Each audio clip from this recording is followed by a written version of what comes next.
Le haut-commissaire de l'ONU aux droits de l'homme a demandé lundi une enquête internationale sur l'usage excessif de la force par les autorités au Venezuela, estimant qu'il pourrait s'agir de crimes contre l'humanité. Mon enquête suggère la possibilité que des crimes contre l'humanité aient été commis.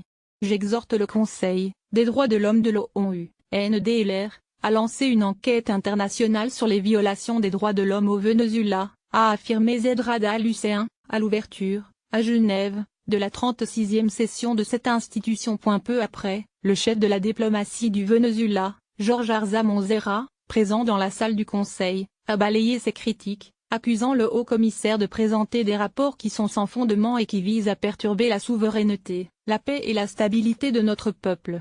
Z a dénoncé de son côté les procédures pénales engagées contre des dirigeants de l'opposition au Venezuela, les détentions arbitraires, l'usage excessif de la force et le mauvais traitement des détenus. Il y a un risque réel que les tensions augmentent encore, le gouvernement écrasant les institutions démocratiques et les voix critiques, a-t-il asséné. Il a également souligné que le Venezuela est actuellement l'un des 47 États membres du Conseil des droits de l'homme et, à ce titre, a le devoir de défendre et promouvoir les droits de l'homme. Ce n'est pas la première fois que le haut-commissaire s'en prend au Venezuela. Fin août, il avait jugé, à l'occasion de la publication à Genève d'un rapport accablant sur la situation des droits de l'homme, que la démocratie était en danger de mort dans ce pays. Il avait alors reconnu qu'il y avait eu au Venezuela une érosion de la vie démocratique qui doit être à peine vivante, si elle est encore en vie. Dans le rapport, les experts de l'ONU ont dénoncé une volonté politique de réprimer des voix critiques et d'instiller la peur parmi la population, afin de mettre un terme aux protestations.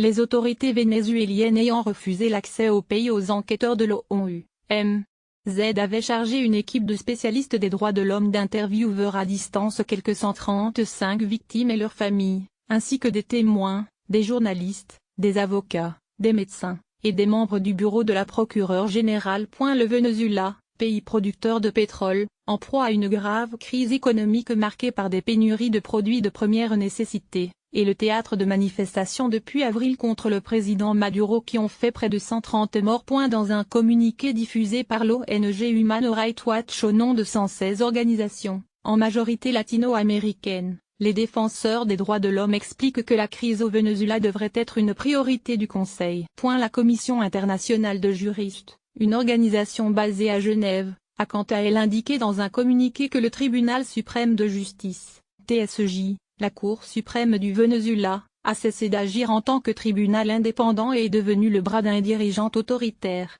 11 septembre 2017 13.17.2.57, Genève, AFP, - droit d'auteur 2017 AFP.